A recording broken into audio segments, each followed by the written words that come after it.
Vamos começar então a nossa EBD hoje. Eu vou ler primeiro uma oração, depois a gente vê. Vamos orar então. Senhor Deus, tem misericórdia, nos ajuda a aprender a Tua Palavra, a viver a Tua Palavra. Que possamos ser edificados, Pai, com esse catecismo, Pai, fiel às Escrituras, e que busca de alguma forma nos instruir acerca de como viver uma vida segundo a Tua Palavra. Tem misericórdia. Nós te oramos em nome de Cristo Jesus, Senhor. Amém. Irmãos, pergunta 99, do Catecismo Maior. E a pergunta aqui, lembra que eu prefiro usar a expressão princípios. Quais os princípios que devem ser observados para a correta compreensão dos 10 mandamentos? Quais são esses princípios? Hoje são os dois últimos. Fechou esses dois, a gente encerrou a pergunta 99, que ela tem vários trechos, né? Vários princípios. Então vamos lá. Resposta. Para a correta compreensão dos 10 mandamentos, devem-se observar os seguintes princípios. Aí já vimos 6 deles. Qual é o 7º? Eu vou ler bem devagar, porque a redação é meio complicada para entender. Não ouso dizer que está mal redigida. Talvez eu aqui não seja muito bom para entender isso aqui. Mas eu vou ler bem devagar. Olha qual é o princípio. Que aquilo que nos é proibido, proibido aonde? Nos mandamentos. Aquilo que nos é proibido ou ordenado, então lembram a questão positiva e negativa, proibido negativa, ordenado positivo. Aquilo que nos é proibido ou ordenado, obriga-nos, segundo as nossas posições. Que posições são essas aqui, para a gente entender? Onde é que nós estamos na sociedade, na vida em comunidade, no dia a dia de nossas vidas. Essa é a posição. Então temos a posição, por exemplo, de pai, posição de pai. Alguns aqui têm a posição tanto de pai como de filho, alguns a posição de filho, estão compreendendo? Alguns com a posição de um oficial, presbítero aqui, ele está nessa posição de presbítero, etc, etc. Nós vamos nos encontrar no dia a dia de nossas vidas, em algum lugar, e essa posição em que nós estamos vai manter relação, talvez de obediência ou não, com relação a outra pessoa. Compreenderam mais ou menos a ideia? Então vou voltar. Que aquilo que nos é proibido ou ordenado, obriga-nos, segundo as nossas posições, onde é que nós estamos, a nos esforçarmos para que os outros o evitem ou obedeçam conforme o dever das suas posições. Então a gente vai aqui, aquilo que é proibido a nós, ou é ordenado para que nós façamos, segundo os 10 mandamentos, em função de onde nós estejamos, na nossa posição, temos que nos esforçar para evitar que outro também peque e também desobedeça os mandamentos, ok? Então eu vou agir sobre outro, sobre outra pessoa. A ideia é mais ou menos essa. Ele diz aqui um exemplo bem interessante. Ele fala de um pai para filho. Então o pai, ele tem o dever de ensinar o seu filho acerca do cumprimento dos 10 mandamentos. Ele tem esse dever de ensinar. Então, a ideia desse princípio é essa. Se ele não fizer isso, olha só que coisa, se ele não fizer isso, ele também, de uma certa forma, está desobedecendo os mandamentos. Pelo fato de ele estar investido de uma autoridade e tem o dever de ensinar o seu próprio filho. De igual forma, o presbítero aqui, ele tem esse mesmo dever em relação aos irmãos. Ele é o presbítero, o ministro, a mesma coisa. Entendo que quem está numa posição de autoridade dentro da igreja, como ministro da palavra, a responsabilidade dele é enorme, porque ele tem esse dever de alertar o irmão acerca de algum problema. É um dever, uma obrigação, ok? Mas há um detalhe interessante. Esse dever independe da posição. Mesmo na posição de filho, eu tenho também o dever de eventualmente alertar e também, vamos dizer assim, no bom sentido de confrontar o meu próprio pai. O pai está fazendo alguma coisa que eu entendo que não está muito correta, pai, claro, você faz isso com cortesia, com gentileza e alerta ao seu pai. De igual forma, se um presbítero ou ministro da palavra estiver incorrendo em alguma coisa que não é correta, você tem o dever de alertá-lo, entenderam? Ainda que você esteja numa posição, entre aspas, de autoridade abaixo dele. Ficou claro isso? Sim. É um dever nosso. Não podemos nos omitir em hipótese alguma. E aqui, irmãos, é um detalhe, eu me lembrei agora, e é bem interessante, quando eu estou fazendo alguma coisa errada, eu lembro que a minha filha, a Cintia, ela não me chama de pai, ela fala presbítero. Aí eu fico agoniado, porque eu já sei que eu fiz alguma coisa errada. E ela está, quando ela me chama dessa forma, ela está me repreendendo. Eu já entendi isso, ok? Ficou claro? Eu lembro de uma história bem antiga, de um determinado irmão, que prometeu a uma outra pessoa, a um outro irmão, que o ajudaria. É uma situação meio esquisita e complicada. Esse outro irmão trabalhava numa empresa, presta atenção, esse irmão trabalhava numa empresa e o gerente disse assim, ele queria sair, precisava do dinheiro para liberar o FGTS, a empresa tem que demiti-lo. Questão de saúde, questão séria de saúde, ele precisava do recurso e o gerente falou assim, eu vou demitir você se você conseguir que essa pessoa, que ele sabia que ele conhecia, venha para o teu lugar.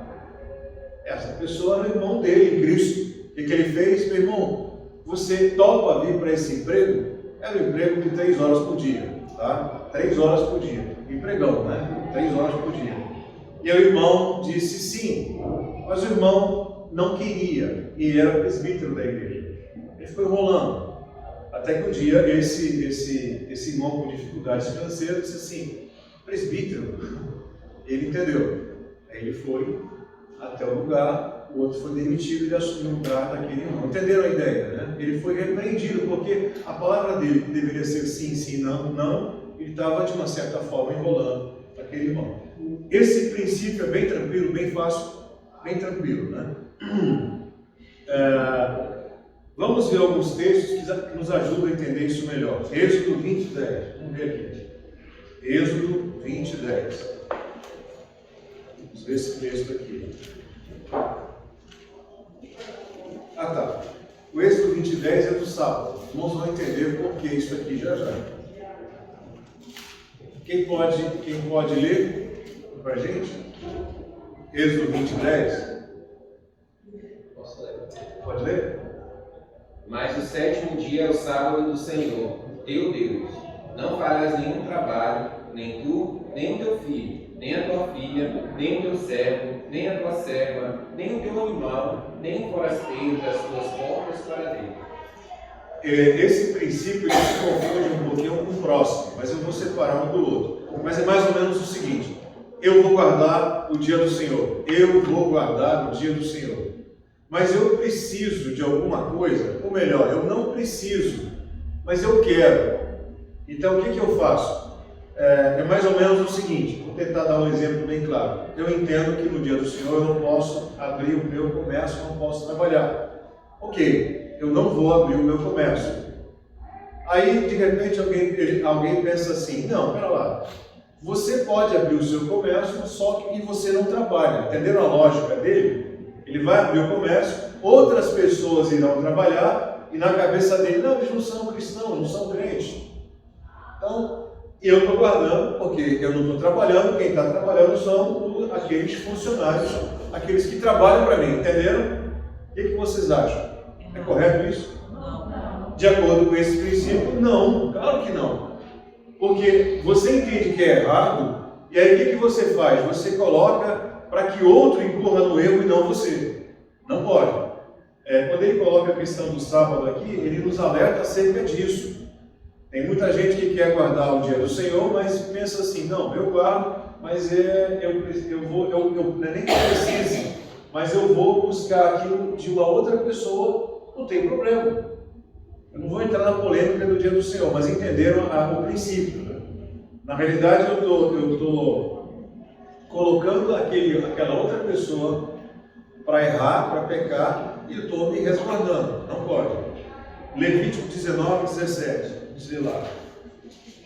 Levítico 19, 17. Alguém pode ler? Eu posso ler. Não aborrecerás teu irmão no teu íntimo, mas repreenderás o teu próximo, e por causa dele não levarás sobre ti pecado. Olha só, eu tenho o dever, eu tenho a obrigação de repreender o meu irmão se ele estiver no erro. É claro, o Voz aqui, que é o nosso livro de referência, ele alerta que você vai fazer isso com muito cuidado. Ele alerta uma coisa interessante, e aqui eu abro um parêntese aqui. Provavelmente não, com certeza, cada um de nós aqui, nós somos diferentes uns dos outros, muito diferentes. Preste bem atenção no que eu vou dizer. Então, alguma coisa que para mim é uma fraqueza, para você, que bobeira. Ele é tão fraco nessa coisa, ele é tão tentado por essa coisa, eu não. Vocês entenderam? Mas, de igual modo, alguma coisa em que, por exemplo, eu estou dando exemplo, eu estou tranquilo, isso aí não me afeta, mas para você, afeta bastante. Vocês estão entendendo? O que ocorre? Se o teu irmão está pecando, está errando, e é algo que você, pela graça de Deus, Deus te deu uma certa virtude em você não ser muito tentado, você não liga para essas coisas. E você olha o irmão cometendo lá, todo enrolado, todo agoniado, não conseguindo resistir e com dificuldade de vencer essas tentações. O que você pensa? Poxa, isso é muito tranquilo. E você olha para ele com desdém, compreenderam? Olha para ele às vezes não com piedade, ok? E julga o seu irmão. E você não é melhor do que ele. Porque em outra área da sua vida, você é extremamente frágil. E ele, nessa área, ele é bem mais forte do que você. Mas não é isso que você enxerga. Você enxerga a fraqueza dele, onde você é forte, e você despreza ele por causa disso. Entenderam? Então essa repreensão, ela tem que ser feita com piedade, com cautela, com gentileza, mas não pode deixar de ser feita. Esses versículos aí do 15 ao 18 são exemplos de versículos que nós temos na Bíblia, resumidos por Cristo, nos dando modos práticos de como amar o próximo, né? De como cuidar do próximo, como estar presente na vida dele. Veja que há uma ideia incutida no 17. A primeira informação que nós temos é: não aborrecerás teu irmão no teu íntimo. Ou seja, é você murmurar no seu coração: poxa, você está fazendo errado, e você está pecando com isso, né? Você está ali, isso está provocando o seu coração. Você percebe que o irmão está se desviando, fazendo algo que está fora do que seria bíblico ou admitido para o Evangelho. E você, em vez de tomar a postura, né, a Bíblia ela é proposicional, ela nos manda fazer coisas ou deixar de fazer outras. Mas ela sempre quer uma ação de nossa parte, um movimento, né? Seja para que eu não faça demais, seja para que eu não queira fazer de menos. Então ele está dizendo: olha, não fique no seu coração remoendo algo que você vai estar pecando. Pelo contrário, você ama essa pessoa, então vá lá e resolva isso. Mas saiba fazer isso. É interessante esse movimento, esse mandar, né? Ele ao mesmo tempo resolve o meu lado, porque eu estou pecando no meu coração, está no meu íntimo, não me resolvo com isso. E ele manda tomar uma postura. Vai até lá. Você leva o pecado sobre você. O que acontece, pessoal? A gente às vezes a gente julga mesmo. A gente olha para o irmão, é muito fraco, porque você se baseia na sua força, naquilo que você é. Mas aqui você não vai trazer esse pecado sobre você. Mateus 18, você repreende em secreto, só você e ele. Se ele não mudar, você traz mais um, e você conversa, aí você leva para a igreja, leva para as autoridades da igreja. Então são 3 passos. Né? Eu sugiro que mais um. seja o conselho. Para não espalhar o negócio. Eu não sei se isso é verdade ou não é, mas alguém me contou que às vezes um irmão chega assim, olha, precisamos orar pelo fulano. Por quê? Pai? Aí conta a vida dele, que está todo estragado, né? Entendeu? A gente tem que tomar cuidado, irmãos, para não ficar que nem aquele homem que chegou lá, ficou em pé e disse: obrigado, Senhor, porque eu não sou como ele. Obrigado porque eu não sou como ele. Misericórdia, misericórdia, misericórdia. Eu acho que, Júlia, é evitar agir com preconceito para com o outro, o irmão, né? Essa passagem que fala aqui no 17. Não aborrecerás o teu irmão no teu íntimo. Então você já chega com o teu irmão com aborrecido para com o teu irmão por causa, eventualmente, de um pecado. Provérbios: repreende o sábio e ele se tornará mais sábio ainda. Ou seja, o sábio deu uma mancada, deu um vacilo. Você repreendeu ele ouviu e ele muda, ele vai aprender com aquilo. Então a ideia é mais ou menos essa. E eu acho que tem um provérbio, eu não sei exatamente como é que ele é, mas quando você tem um amigo, você repreende um amigo. É isso? Não tem alguma coisa assim em provérbios? Acho que tem. Sim, Eu acho que tem uma coisa assim. Isso, é isso aí. Porque você vai falar para a pessoa, porque para você quer ajudar a pessoa. E vários. Vários, Eu né? lembrei de um que diz assim, que aquele que repreende alcança mais valor do que aquele que bajula. Bajou, né? Eu me lembrei, não vou citar o nome dele não, mas um cidadão aí que não é cristão, que dizia o seguinte, que você quer testar um homem, cerca ele de bajuladores. Você vai testar o caráter dele de fato. Se você cercar ele de bajuladores, na medida em que, como ele vai reagir a isso, você vai ver o caráter de fato desse homem. Isso não é cristão, mas tem muito a ver isso aí. Vamos para outro texto, Gênesis 18, 19. Gênesis 18, 19.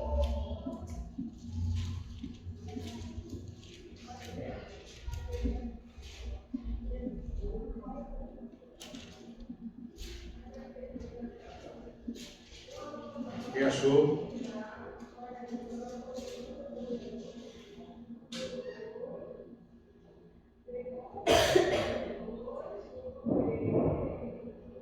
Quem achou pode falar.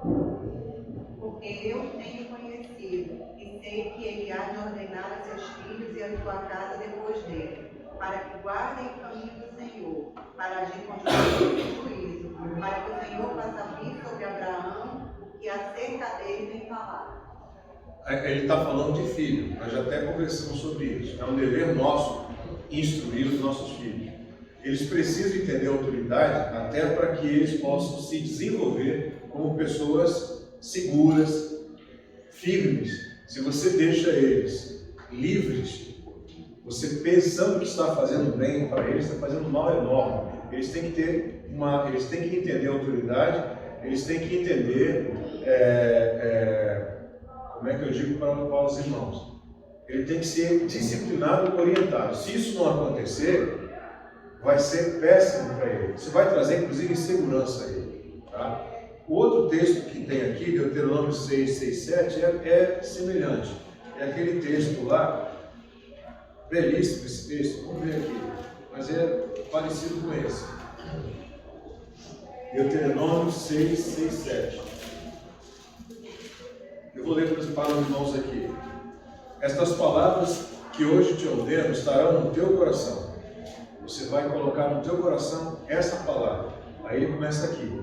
Tu as inculcarás a teus filhos, e delas falarás assentado em tua casa, e andando pelo caminho, e ao deitar-te, e ao levantar-te. A todo momento você vai instruir o teu filho. A todo momento. Para que ele possa entender essas coisas.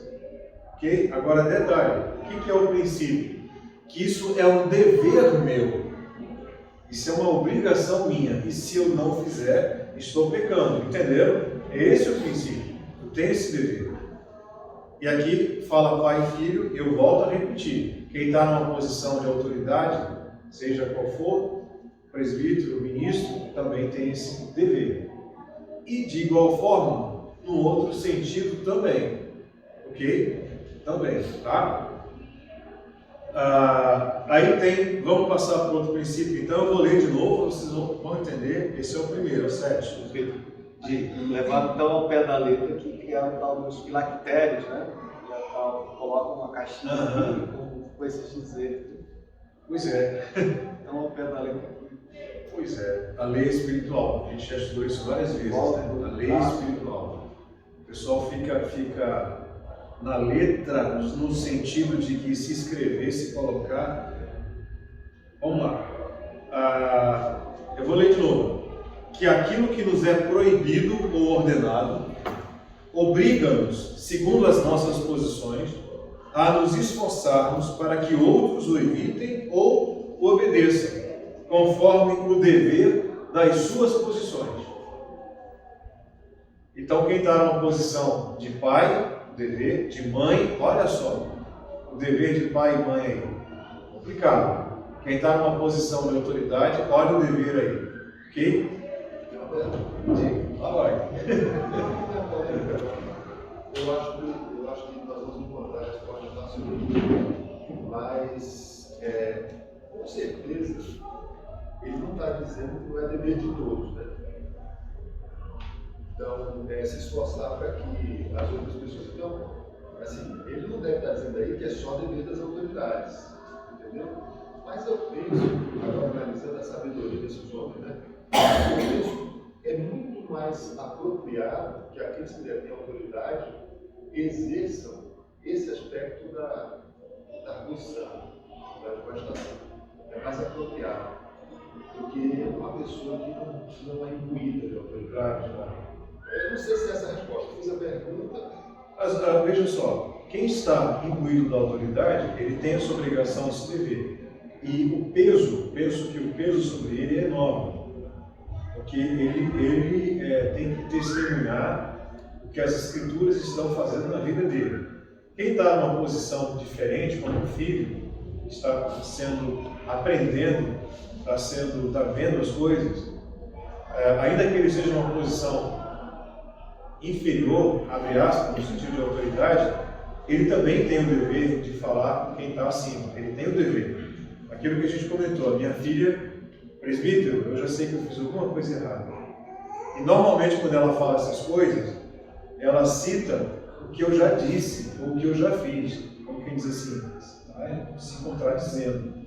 Então é complicado, né? É muito complicado. Então a gente tem que mandar na linha, né? Parece que o oitavo caminha para a resposta da sua curiosidade. O oitavo. A gente vai chegar no oitavo aqui. Esse é o sétimo. Dependendo da nossa posição, a gente tem que ter esses cuidados. O oitavo, ele mistura um pouquinho com o sétimo, mas ele tem umas nuances aqui. Vamos ler bem devagar. Estamos obrigados naquilo que se ordena aos outros. Estamos obrigados naquilo que se ordena aos outros. Então, não estou falando de mim, estou falando do outro. Naquilo que se ordena aos outros, tá? Eu sou obrigado, segundo as nossas posições e vocações, aonde eu estou, a auxiliá-los a tomar o cuidado de não participarmos naquilo que lhes é proibido. É uma confusão só. Vamos lá, vamos devagar. Ele dá um exemplo interessante aqui, bem interessante. É claro, um exemplo até meio absurdo, mas vamos lá. Alguém roubou um carro. O Voz dá esse exemplo. E ele lhe oferece uma carona. E você sabe que o carro é roubado, você diz assim, eu não roubei o carro, eu vou pegar essa carona. Vocês entenderam? Então, de uma certa forma, eu vou usar uma palavra aqui, talvez, um pouco pesada, eu sou cúmplice dele. Eu estou pecando como ele, porque eu estou pegando carona, entenderam? Naquilo que o outro é obrigado a cumprir, a fazer, eu tenho que o quê? Eu tenho que auxiliar ele para que ele possa cumprir isso e tomar o cuidado para eu não participar naquilo que é proibido a ele. Entenderam? Mas basicamente é isso. Ele dá um outro exemplo aqui de uma criança que é proibida pelos pais de ir a determinado lugar. Você não pode, está proibido de ir lá. Aí o coleguinha, sabendo que aquela criança iria infringir, desobedecer ao pai, eu vou com você. Vocês entenderam? De uma certa forma, ela está cooperando com o erro do coleguinha. Vai junto. O que ela deve fazer? Auxiliá-lo. Não, você não vai. Eu não vou com você. Eu também não vou ficar em casa então. E você fica em casa, obedeça seu pai. Entenderam? Porque quando eu vou com ele, eu não estou desobedecendo nada. Eu estou na boa, meu pai deixou. O outro está desobedecendo. Mas na medida em que eu estou com ele, andando com ele, não estou auxiliando ele, no sentido de que ele está desobedecendo, não estou auxiliando, estou andando com ele. Compreenderam? Eu estou pecando. Essa é a ideia. Essa é a ideia. Eu não ia dar esse exemplo, mas eu vou dar esse exemplo que me veio à cabeça. É uma história que pode acontecer, não estou dizendo que aconteceu, mas só para vocês entenderem. Uma multinacional foi trabalhar num determinado país aí, e a corrupção nesse país, na área de importação, de receber material, era muito grande. Era uma corrupção enorme e havia necessidade de propina, para aqueles que desembaraçavam o mercadoria que chegava. E isso, preste atenção, isso era um problema para a companhia. Primeiro problema, é uma multinacional, tem a contabilidade direitinha, não tem como contabilizar propina. E a sede, em outro lugar longe, diz, vocês vão ter que dar o jeito de vocês. Aí o diretor lá tem uma ideia. Qual é a ideia que ele tem? Não, nós não vamos transgredir, não vamos fazer nada de errado. O que a gente vai fazer? Eles pegaram os funcionários da área de importação, auxiliou esses funcionários e criaram uma empresa à parte. Ele disse, vocês, empresa, vão prestar serviços para nós e vão desembaraçar, fazer tudo bonitinho. Como vocês vão fazer? Problema de vocês. Uma empresa pequena, uma empresa de um grupo de pessoas, então eles deram um jeito dele e as coisas ficaram resolvidas. Entenderam? É como se dissesse, o problema não é meu, vai o problema do outro. Tá? Entenderam a ideia? Sim. Pode falar. Estou falando porque o pessoal está falando um pouco. Hã? Pode falar, esse exemplo. Por isso, no Amazonas tem que falar. Eu falo mais. Esse exemplo Do que não fazer. Então a gente pode pensar assim, não, eu não sou obrigado, eu não tenho a obrigação de cumprir isso. O outro tem. Aí eu posso dizer, eu vou com ele, eu estou na boa, eu estou fazendo tudo direito, eu estou obedecendo, ele é que está desobedecendo, eu vou com ele. Não, eu não vou fazer isso. Eu vou dizer, não faça isso. Eu vou orientá-lo, entendeu? Eu vou auxiliá-lo. A ideia mais ou menos é essa. É meio complicado, mas acho que os irmãos entenderam.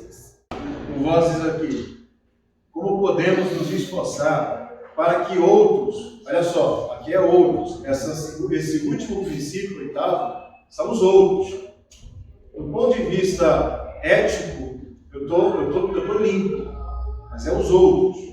Mas na medida em que eu, abre aspas, coopero, ando com os outros, eu estou pecando.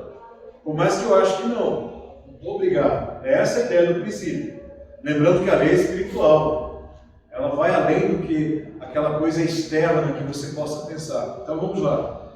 Como podemos nos esforçar para que os outros pratiquem a justiça e evitem o pecado?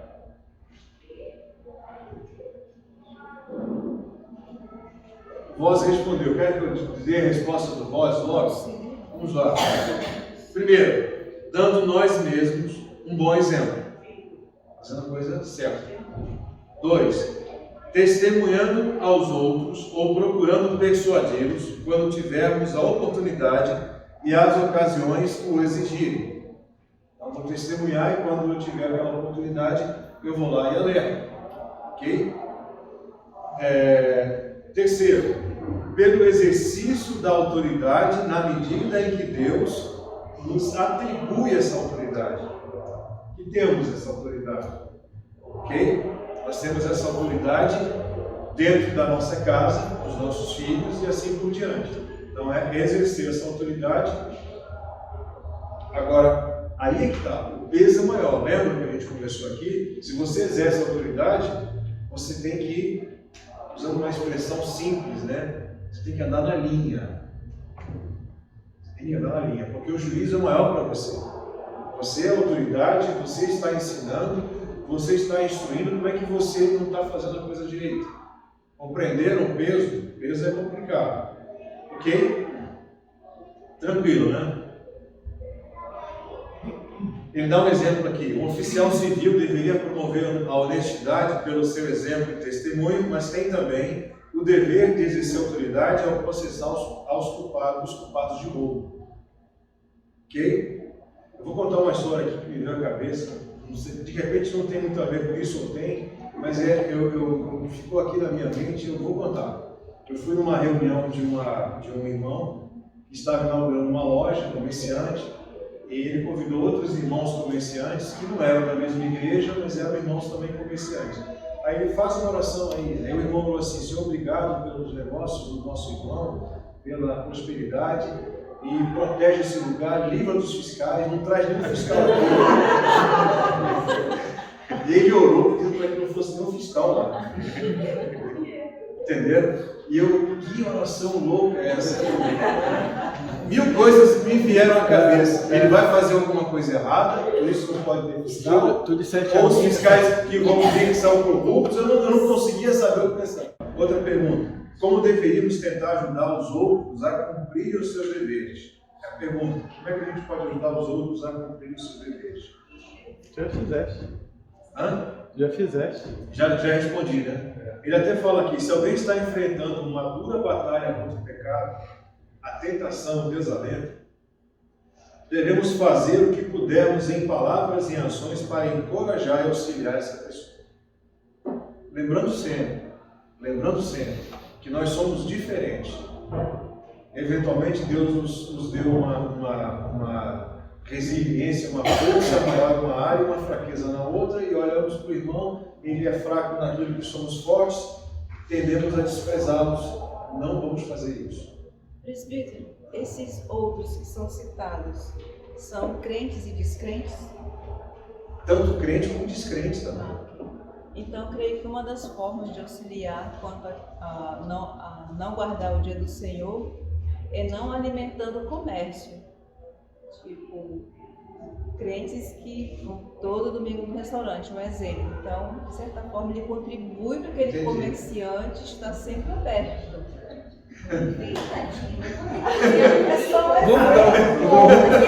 Vamos dar o rumo dessa próxima. Entendi, mas está certo, Gil, está certo. Olha só, o meu irmão de sangue, ele era gerente de produção de uma fábrica aqui em Manaus. E essa fábrica foi vendida para um homem que ele não conhecia, canadense, acho que era canadense. E ele era o gerente de produção, ele foi até o aeroporto conhecer o homem, né? Que era o novo dono da fábrica. Dono. Ele achou estranho, porque um homem sozinho comprou a fábrica. E ele foi com a plaquinha e olhou, ele imaginou como é que era esse homem. Ele olhou, não viu. Percebeu que alguém estava indo na direção dele e tinha um traje muito peculiar. Tinha um chapéu preto, aquelas trancinhas, uns judeus. Aí chegou com ele: precisamos conversar. E uma das primeiras coisas que ele fez foi proibir a fábrica de funcionar no sábado. Ela fechava acho que 4 horas, 4h30, olha só, para dar tempo do pessoal chegar em casa, porque o Shabbat começaria às 18 horas. O meu irmão ficou: mas o que é isso? Isso vai dar um prejuízo, então domingo não pode trabalhar, e ele ficou agoniado, mas era a decisão dele. Ele chegou e já decidiu e comunicou. Então, a gente às vezes é surpreendido, né, com essas coisas. Vamos lá. Por que deveríamos, isso aqui está respondido, eu acho, tomar o cuidado de não participarmos naquilo que lhes é proibido ao outro? Por que devemos tomar o cuidado de não participar naquilo que é proibido ao outro? Porque vamos acabar encorajando o outro ao erro, certo? Vamos encorajar o outro ao erro. Mesmo que isso não seja proibido a nós, mas vamos encorajar ele a esse erro. E também, olha só, no entendimento aqui do catecismo e do nós estamos cometendo o mesmo pecado que ele. A gente está achando que está limpo, nós estamos incorrendo no mesmo pecado que ele. A gente está achando que está tudo bem, ok? E eu acho que vamos ler um texto aqui, 2 Coríntios 1, 21, 24. Quem pode ler? Eu, porém, por minha vida, tomo a Deus por testemunha de que, para vos poupar, não tornei ainda a Corinto. Não que tenhamos domínio sobre a vossa fé, mas porque somos cooperadores de vossa alegria, porquanto pela fé já estáis firmados. Eu uso uma expressão aqui, cooperadores. E aqui o voz alerta aqui, estamos obrigados, não é, vamos dizer assim, algo que faço se eu quiser. Estou obrigado a tentar auxiliar os outros a fazer o que é certo. Tem essa obrigação. Ok? Eu não vou me abster, deixar ele, não estou nem aí, deixa ele quieto. Inclusive, acho que o Edinho falou, inclusive aqueles que não são cristãos, aqueles que não são da nossa fé também. Ok? 1 Timóteo 5, 22. A ninguém ponhas precipitadamente as mãos. Não te tornes cúmplice de pecados de outrem. Conserva-te a ti mesmo. Cúmplice. Os advogados sabem o que significa essa palavra. Cúmplice. Ele está errando. Para ele, aquilo não é permitido, é proibido, é errado. Para mim, não. Mas eu vou lá e, de uma certa forma, eu ando com ele, eu estou sendo cúmplice do pecado dele. Ok? Todo mundo sabe o que significa cúmplice. Ok? Ó, tudo a ver com isso aí é o 23, né? Diga. Não continues a beber somente água, usa um pouco de vinho, por causa do teu estômago e das tuas enfermidades. Tudo a ver. Como assim? Brincadeira. Ah, bom, ué. Eu estou querendo entender. Ok, irmãos? Ok? Detalhe aqui. Quando ele fala ninguém se impõe precipitadamente as mãos, ainda que o foco dele, esse cúmplice aqui, também passa por aí. É impor as mãos no sentido de você separar o ministério. Cuidado com quem você está impondo as mãos. Você também tem uma certa responsabilidade. Total. Eu lembro, irmãos, que eu fui trabalhar numa empresa, acho que muitas empresas funcionam assim. E havia uma vaga para um cargo qualquer lá, e eu vi aquilo ali, eu conversei com o superintendente da empresa e ele disse assim, você tem alguma indicação? Nós não colocamos em jornal, nós damos ciência aos colaboradores.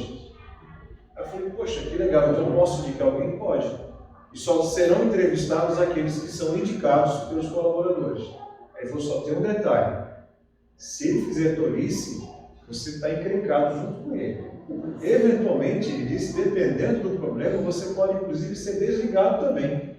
É como se de uma certa forma você desse um aval, aquele ali eu conheço, eu garanto que ele é legal. A ninguém imponhas precipitadamente as mãos. E é uma coisa comum que eu percebo em outros arraiais, né? Vai orar para a pessoa, qualquer coisa, e pôr as mãos, né? Qualquer motivo. Né? Vou contar essa história também que me chamou muito a atenção. Eu fui a Manicoré, nunca esqueci, fui a Manicoré. Eu fui à igreja presbiteriana, eu conheci um pastor da Assembleia de Deus, esqueci o nome dele. Por sinal, eu fui atrás desse pastor porque eu trabalhei com o irmão dele, fui conhecer o pastor. E eu conversei com um pastor batista, conversei com um pastor presbiteriano e conversei com as pessoas do hotel. E eles disseram desse pastor da Assembleia de Deus, esse é um homem de Deus. Eu perguntei para o pastor presbiteriano, né, aquele pastor da Assembleia, ele falou, aquele é um homem íntegro, aquele é um homem correto, aquele é um homem de Deus. E o pessoal da recepção do hotel dizendo o seguinte, que quando tem qualquer inauguração, Eles chamam o padre e esse pastor. E os outros pastores acham isso ótimo, se sentem representados por ele. Eu passei 4, 5 dias, mas eu nunca esqueci isso. Falei, que coisa, o pastor presbiteriano falou, esse homem é muito correto, corretíssimo. Então isso aí, nos dá aquela alegria, né, de você saber que tem pessoas sérias e comprometidas. Efésios 5:11. E não sejais cúmplices nas obras infrutíferas das trevas, antes, porém, reprovai-as. Bem simples, né? Novamente a ideia de cumplicidade.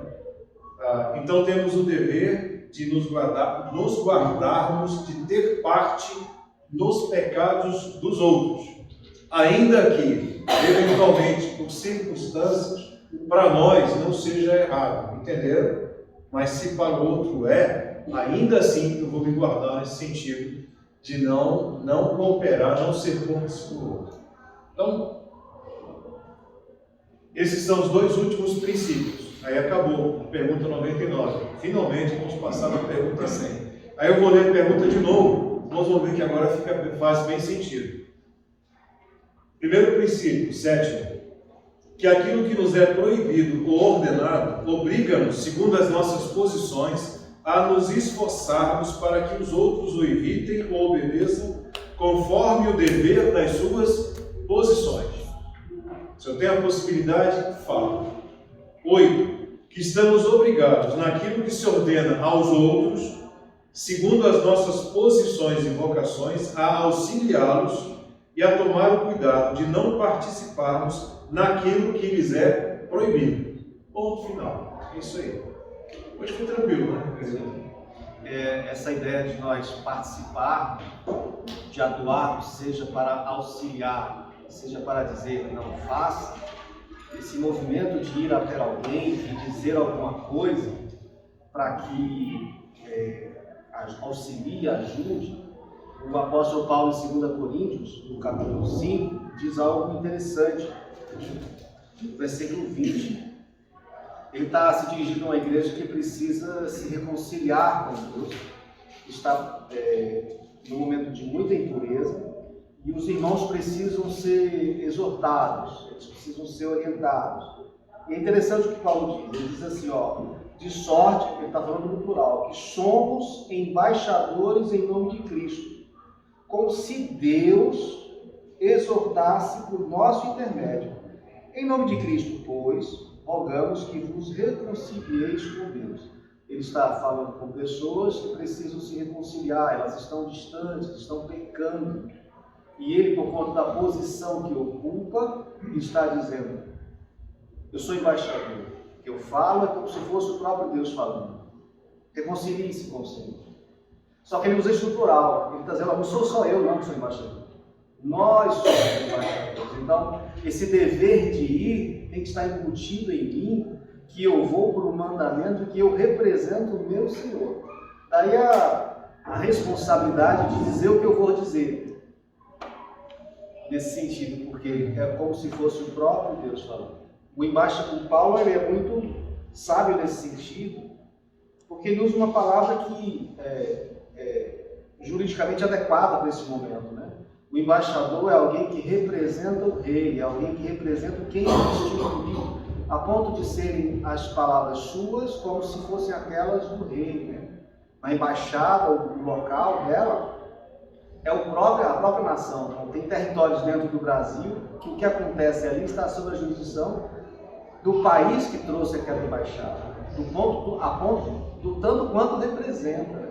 Então, o embaixador ele tem uma carga tremenda de dizer, olha, o que eu digo não sou só eu dizendo, não sou eu dizendo, é o próprio Deus dizendo. Então, esse dever de ir repercute quem me mandou dizer. Eu queria pegar o gancho aí. Paulo, Não. Foi atentamente ouvindo. Eu queria pegar o gancho aí do Vilton, porque na pergunta, a resposta, né, no 8º princípio, ele diz assim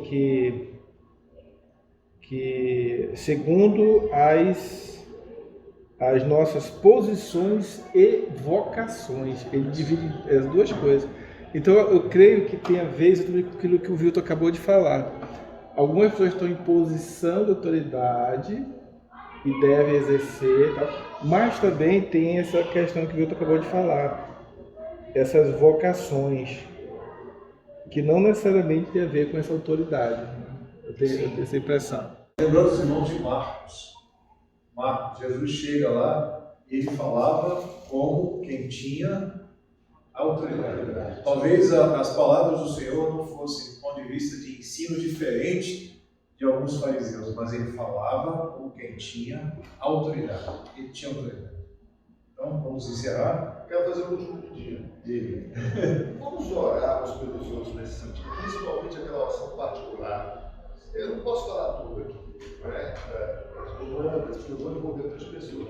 Mas, eventualmente, eu procuro alguém confiável para ele perceber. Certo?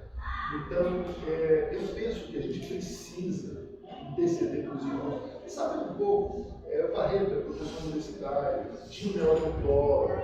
Eu não conheço a atividade, eu sei que tem um fiscal. Ali, ó.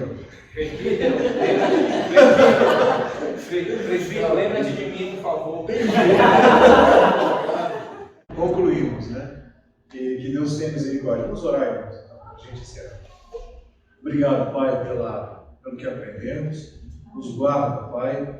Nos inquieta e não permita, Senhor, que o Teu Santo Espírito nos conduza a uma atitude santa de confrontar de forma bíblica, de forma piedosa, amorosa aos nossos irmãos e que possamos cooperar com eles para andar nos Teus caminhos. Retira qualquer tipo de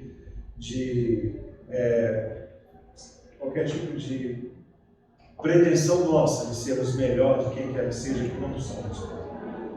Nos ajuda, Pai, nos restaura e que possamos auxiliar os nossos irmãos mais fracos nas áreas em que somos mais fortes. E que também, Pai, os nossos irmãos que são mais fortes nas áreas em que somos mais fracos possam também nos auxiliar. Cuida, protege cada um das suas profissões e que cada um possa ser reconhecido como alguém íntegro que testemunha de Cristo. Nós choramos, Pai Santo, em nome de Cristo Jesus, Senhor.